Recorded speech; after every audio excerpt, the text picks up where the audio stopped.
ఓం గం గణపతయే నమః. స్వర్ణలక్ష్మి నమస్తే అస్తు. పరబ్రహ్మ స్వరూపిణి రాజ్యం దేహి ధనం దేహి సర్వకామాంచ దేహి మే.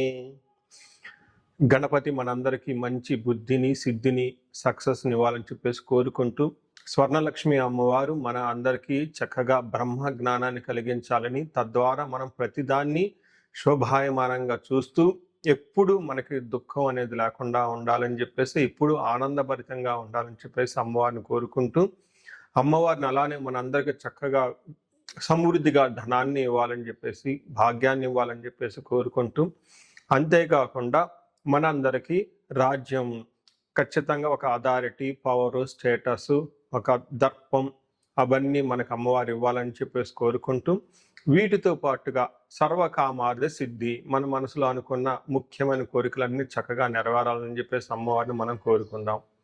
సో మనం జులై మంత్ రాశి ఫలాల గురించి మాట్లాడుకుంటున్నాం కాబట్టి, జులై మంత్ చాలా ముఖ్యమైన అనేక రకాలైన విశిష్టతతో కూడుకొని ఉంది. ఇందులో మనం కొన్ని ముఖ్యంగా చర్చించుకుందాం. ఒకటి, ఈ మాసం వచ్చేటప్పటికి ఫస్ట్ 15 days నిజ జ్యేష్ఠ మాసంతో ఉంటుంది, తర్వాత ఆషాఢ మాసంతో ఉంటుంది. ఈ జ్యేష్ఠ మాసంలో చాలా వరకు పెళ్ళిళ్ళు, ముఖ్యమైన కార్యక్రమాలు ఉన్నాయి. వీటితో పాటుగా ఎప్పుడైతే ఆషాఢ మాసం స్టార్ట్ అవుతుందో, ఇందులో చాలా చాలా ముఖ్యమైన పనులు అయితే ఖచ్చితంగా ఉన్నాయండి. ఒకటి మనం చూసుకుంటే గురుమూఢమి స్టార్ట్ అవుతుంది. ఎప్పుడైతే గురుమూఢం స్టార్ట్ అవుతుందో, ఈ గురుమూఢమి మనకి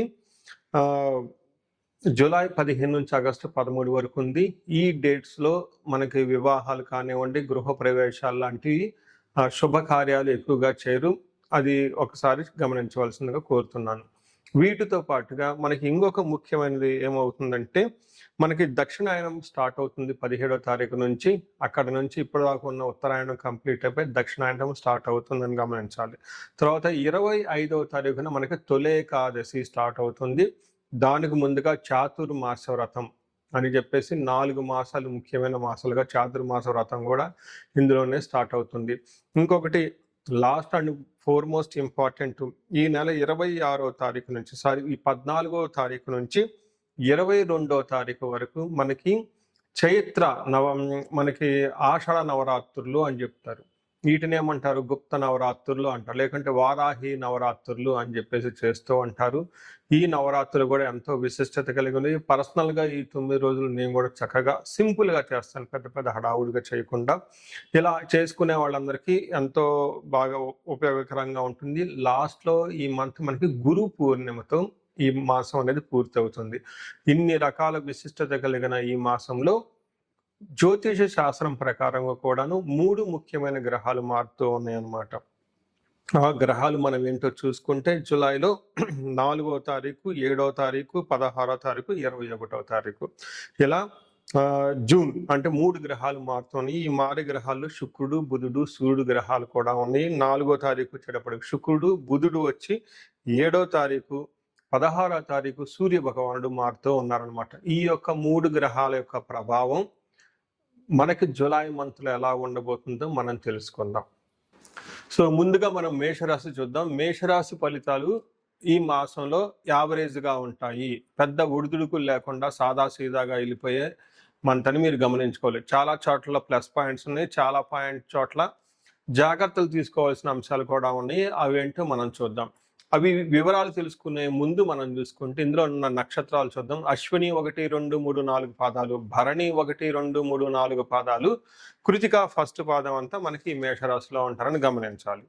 సో ఇందులో పేరు బలం పట్టి మనం చూసుకుంటే చూ, చే, చో, లాలి, లూలో ఆ అన్న అక్షరాలంతా కూడా ఇందులో ఉంటాయని గమనించుకోవచ్చు.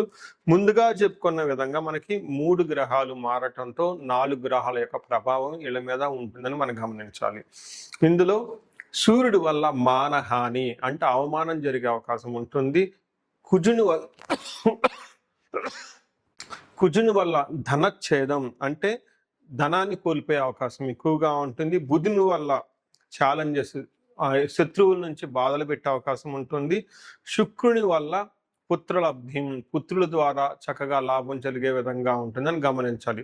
అంటే మనకి 2 విషయాల్లో పాజిటివ్గా ఉంటుంది, 2 విషయాల్లో ఛాలెంజింగ్గా ఉంటుంది, మిక్స్డ్గా ఉంటుందని గమనించుకోవచ్చు. మనం డీటెయిల్స్ చూస్తే ఇందులో సూర్యుని వల్ల 4వ స్థానంలో ఉండటం వల్ల ఏం జరుగుతుందంటే ఇంటి విషయాల్లో కొంచెం ఇబ్బందులు పడతారు, కానీ ప్రొఫెషన్ మ్యాటర్స్లో, ఉద్యోగంలో, వ్యాపారంలో సక్సెస్ఫుల్గా ఉంటారని గమనించుకోవాలి. సో ఇందులో మనకి సంస్కృతంలో మహర్షులు ఏం చెప్తారంటే అంతఛేద, ఓకే, అంతక్లేశ గృహఛిద్రం సౌఖ్యహాని మభోజనం ప్రయాణే విఘ్నమాప్నోతి చతుర్దతే రవి సంయుతే అని చెప్తారు. దీన్ని బట్టి మనకి ఏం తెలుస్తుందంటే అంతఃక్లేశ, మానసికంగా విచారం ఉంటుంది. గృహ ఛిద్రం, ఇంటికి సంబంధించిన వ్యవహారాల్లో అసౌకర్యానికి గురవుతూ ఉంటారు. సౌఖ్య హాని, కంఫర్టబుల్ అనేది తక్కువగా ఉంటుంది. మా భోజనం అంటే టయానికి భోజనం చేయకుండా ఉండే అవకాశం ఉంటుంది. ప్రయాణాలు కనుక చేస్తే అందులో ఆటంకాలు వస్తూ ఉంటాయి అని మనకి ఇందులో చెప్తూ ఉంటారు. దీన్ని బట్టి మనకి ఏం తెలుసుకోవచ్చు అంటే ఈ మాసం అనేది కొన్ని విషయాల జాగ్రత్తగా ఉండటం అవసరం. అయితే పాజిటివ్ పాయింట్ ఏంటంటే అచీవ్మెంట్స్, మీకు ఇప్పటిదాకా దీర్ఘకాలికంగా ఏమైనా పెండింగ్ పనులు ఉంటే అవన్నీ ఈ టైంలో నెరవేరుతూ ఉంటాయి. అంతేకాకుండా ప్రమోషన్స్ వచ్చే అవకాశం కూడా ఉంటుంది. ఉద్యోగస్తులకి చాలా చక్కగా ఉండే మాసం అని గమనించాలి. అయితే ఇంకొక ముఖ్యమైన గ్రహం మారుతూ ఉంది ఏంటంటే కుజుడా అని చెప్పుకోవచ్చు. కుజుడు వీళ్ళకి 2వ స్థానంలో ఉండటంతో 8వ హౌస్ని ప్లస్ 5, 9 దృష్టిని చూడటం వల్ల కుజుడి విషయంలో కొంచెం జాగ్రత్తగా ఉండాలి. కుజుడు అనేవాళ్ళు ఖచ్చితంగా అంత అనుకూలంగా లేకుండా ఇబ్బంది పెట్టే విధంగా ఉన్నారని మనం తెలుసుకోవచ్చు. ముఖ్యంగా ఏ విధంగా అంటే అసత్వం సతతం క్లేశ సర్వకార్య వినాశనం సదా దుర్జన సేవ సంపర్క భీతి షాద్ కుజే ధనగే అని చెప్తారు. అంటే కుజుడు 2వ స్థానంలో ఉంటే ఏమవుతుంది, అసత్వం, బాడీలో ఎనర్జీ లేకుండా ఉండే అవకాశం ఎక్కువగా ఉంటుంది. సతతం క్లేశ, మానసికంగా ఆందోళన కలిగి ఉంటారు. సర్వకార్య వినాశనం, ఏదైనా పని చేస్తే అందులో సరైన రిజల్ట్ రాకుండా ఇబ్బంది పడుతూ ఉంటారు. సదా దుర్జన సంపర్క అంటే ఈ టైంలో బ్యాడ్ కంపెనీ, మీ చుట్టూ ఉన్న వాళ్ళంతా వేస్ట్ పీపుల్ అంతా మిమ్మల్ని కలిసేసి మీ టయాన్ని వాళ్ళ టైం అంతా వేస్ట్ చేసుకునే వాళ్ళంతా జనాలు ఎక్కువగా ఉంటారు. కాబట్టి చాలా చక్కగా ప్లానెడ్గా ఉండవలసిన మంత్ అని మీరు గమనించుకోవాలి. దీనితో పాటుగా ధనం కోల్పోతారు. హెల్త్ కాంప్లికేషన్స్ ఉండే అవకాశం ఉంటుంది. ఇంటి విషయంలో కూడా కొంచెం జాగ్రత్తగా ఉండవలసిన అవసరం ఎంతైనా ఉంది. 3వ స్థానంలో బుధుడు ఉండటం వల్ల ఏమవుతుంది, మనసుకు కష్టాలు, అలానే శత్రువుల వల్ల భయం కలిగి ఉండే అవకాశం ఎక్కువగా ఉంటుందని గమనించాలి. శుక్రుడు 5వ స్థానంలో ఉండి చక్కటి మంచి యోగ్యతను తీసుకొని వస్తూ ఉన్నారు. శుక్రుడు 5వ స్థానంలో ఉండటం వల్ల మహాభాగ్య యోగం, ఇప్పటిదాకా మనం ఏవైతే విషయాలు చెప్పుకున్నామో కొన్ని విషయాలు ప్రతికూలంగా ఉన్నాయో అవన్నీ అనుకూలంగా ఉండే అవకాశం ఈ రాశి వాళ్ళకి చాలా ఎక్కువగా ఉంటుంది.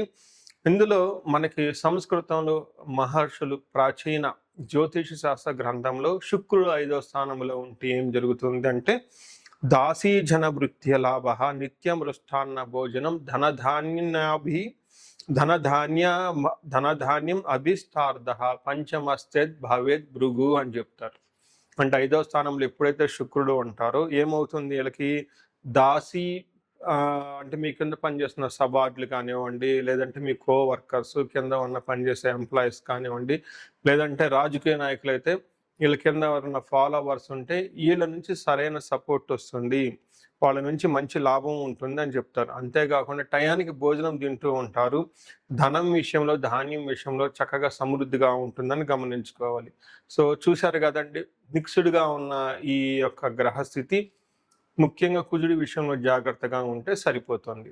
ఇందులో 3 నక్షత్రాలు ఉంటాయి. అశ్విని, భరణి, కృతిక 3 నక్షత్రాలు ఇందులో ఉంటాయి. అశ్విని నక్షత్రం వాళ్ళని గమనించుకుంటే మనకి వీళ్ళకి ఐశ్వర్యవంతంగా ఉంటుంది, జయప్రదంగా ఉంటుంది. అయితే 2 విషయాల్లో జాగ్రత్తగా ఉండాలి. ఒకటి కలహము, బంధనము అని చెప్తూ ఉంటారు. అంటే గొడవలయ్యే అవకాశం ఎక్కువగా ఉంటుంది, బంధించబడినట్లు ఉండే అవకాశం కూడా ఉంటుంది. ఇక్కడ బంధించబడటం అంటే ఫ్యూచర్ గురించి ఆలోచించటం, ఎటు వెళ్తే బాగుంటుంది, ఎటు వెళ్తే డైరెక్షన్ ఉంటుంది, ఏది చేస్తే బాగుంటుంది, ఎలాంటి అవకాశాలు ఉంటుంది, ఇండియాలో ఉంటే బాగుంటుందా, లేదంటే ఎవరైనా బిజినెస్ చేస్తుంటే ఈ టైంలో బిజినెస్ చేస్తే బాగుంటుందా, జాబ్ చేస్తే బాగుంటుందా, ఇలా ఆలోచించే అవకాశం ఎక్కువగా ఉంటుంది. కన్ఫ్యూజన్లో ఉండే అవకాశం ఎక్కువగా ఉంటుంది. ఇలాంటప్పుడు మీరు ఒకసారి జాతక చక్రం చూపించుకుంటే చాలా చక్కగా ఉంటుంది. అలానే భరణి నక్షత్రం వాళ్ళకి ఐశ్వర్యవంతంగా జయప్రదంగా ఉంటుంది. వీళ్ళు కూడాను కలహము, బంధనము, మరణ తుల్యం అని చెప్తారు. అంటే ఏదో ఒక విషయంలో జరుగుతున్న పని ఆగిపోతుంది, తద్వారా మీకు గొడవలు అయ్యే అవకాశం ఉంటుంది, తర్వాత కన్ఫ్యూజన్లో ఉండే అవకాశం కూడా ఎక్కువ ఉంటుంది. మోస్ట్లీ నెక్స్ట్ కృతికా నక్షత్రం వాళ్ళకి ఐశ్వర్యప్రదంగా ఉంటుంది, ధనలాభం ఉంటుంది, జయప్రదంగా ఉంటుంది. వీళ్ళకి కూడాను మరణము, కలహము, భయము, మరణ తుల్యం అంటారు. అంటే జరుగుతున్న పని ఎక్కడో ఆగిపోతుంది, ప్రోగ్రెస్ అనేది ఉండదు అని గమనించాలి. సో చూశారు కదండి ఈ 3 రాశుల వారికి మూడు నక్షత్రాల వారికి ఎలా ఉందో. ఇందులోనూ అశ్విని నక్షత్రం వాళ్ళకి బుద్ధి నాశనం. అంటే అశ్విని నక్షత్రం వాళ్ళు రాంగ్ గైడెన్స్ తీసుకునే అవకాశం ఎక్కువగా ఉంటుంది, సరిగ్గా రాంగ్ ట్రాన్సాక్షన్ చేసే అవకాశం ఉంటుంది. కృతికా నక్షత్రం వాళ్ళకి కార్యహాని, అనుకున్న పనుల్లో స్మూత్గా వెళ్లకుండా కట్టింగులతో వ్యవహారం జరిగే అవకాశం ఉంది. సో ఇవన్నీ గమనించిన తర్వాత మీకు కొన్ని చోట్ల చాలా పాజిటివ్గా ఉంది, కొన్ని చోట్ల చాలా ప్రతికూలంగా ఉందని గమనించుకోవాలి. పరిహారాల్లో భాగంగా ఈ రాశి వాళ్ళు ముఖ్యంగా నేనేం చెప్తానంటేనండి, ఇది గోచార రీత్యం, అంటే గోచార ఫలితాలు అని చెప్తూ ఉంటారు. అయితే మీ ఇండివిడ్యువల్ యొక్క జన్మరాశిలో చూడటం కూడా చాలా ఇంపార్టెంట్. ఈ గోచార రీత్యాలతో పాటు మీకు ఇండివిడ్యువల్గా ఉన్న దశాభుక్తి ఏంటి, ఏమైనా శాపాలు ఉన్నాయి, ఏమైనా గ్రహ దోషాలు ఉన్నాయో జ్యోతిష శాస్త్రంలో ప్రకారం ఎనాలిసిస్ చేసుకోవడం చాలా ఇంపార్టెంట్. ముఖ్యంగా ఎవరికైతే ఏజ్ 40 years ±5 years ఉంటుంది, అంటే 35 to 45 years ఏజ్ ఉండి మధ్యలో మీకు ఎక్కడైనా కనుక కెరీర్లో గ్యాప్ వచ్చినా, లేదంటే అనుకున్న పనులు కాకపోతున్నా, మధ్యలో స్టాగ్నేటెడ్గా అనిపించినా, లేదంటే ఏదైనా ఒక గందరగోళమైన పరిస్థితి, కయోటిక్ పరిస్థితుల్లో మీరు ఇన్వాల్వ్ అయ్యారు, తెలవకుండా అవుట్ ఆఫ్ యువర్ కంట్రోల్ వెళ్తూ ఉంది అనుకుంటే ఖచ్చితంగా మీ జన్మ జాతకం చూపించుకోవడం చాలా చాలా ఇంపార్టెంట్. ఎందుకు అంటే మనకు మోడర్న్ సైకాలజీలో, మోడర్న్ సైన్స్లో ఇది మిడ్ లైఫ్ క్రైసిస్ అంటారు. కానీ జ్యోతిష శాస్త్రం దీనికి చాలా విధాలైన పరిష్కారాలను చూపిస్తుంది. ఈ టైంలో 2 ముఖ్యమైన విషయాలు జరుగుతూ ఉంటుంది. అలా మీ గ్రోత్ కనుక ఆగిపోయి ఉంటే, ఫస్ట్ మీకేమైనా శాపాలు ఉన్నాయా, ఆ శాపాలు ఈ టైంలో యాక్టివేట్ అయ్యా అనేది చూసుకోవాలి. రెండోది, ఈ టైంలో మీకు నడుస్తున్న దశాభుక్తుల యొక్క గ్రహాల యొక్క ఏమైనా దోషాలు ఉన్నాయా, ఈ 2 కారణాలు ఏంటో తెలుసుకొని వాటికి సంబంధించిన విశ్లేషణ చేసుకొని చక్కటి పరిష్కారాలు చేసుకొని పరిహారాలు చేసుకుంటే లైఫ్ 10 అంతలు ముందుకెళ్ళే అవకాశం ఎక్కువగా ఉంటుంది.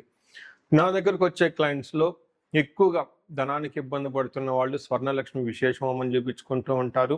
శత్రు బాధలు విపరీతంగా ఉన్నవాళ్ళు మనకు వచ్చేటప్పుడు చండీ హోమం చేయించుకుంటూ ఉంటారు.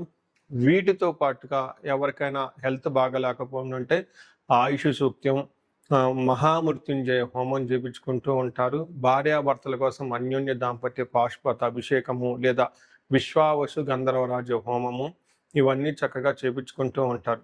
ఎలాంటి పరిస్థితులు మీకున్నా, ఎలాంటి సమస్యలు మీకున్నా, లేదంటే ఎలాంటి క్లారిఫికేషన్ మీకు కావాలనుకున్నా కానీ, ఫ్యూచర్ గురించి ప్లాన్స్లో కన్ఫ్యూజన్ ఉన్నా కానీ, ఒక్కసారి మీ జన్మ జాతకం చూపించుకొని ఆ జాతకంలో ఏ ప్రకారంగా ఉందని తెలుసుకొని చక్కటి పరిష్కారాలు చేసుకుంటే లైఫ్ అనేది 10 అంతలు ముందుకెళ్ళే అవకాశం ఉంటుంది. మీ అందరికి అష్టైశ్వర్యాలు కలగాలని, భోగభాగ్యాలు కలగాలని చెప్పేసి నేను కోరుకుంటున్నాను. నమస్తే.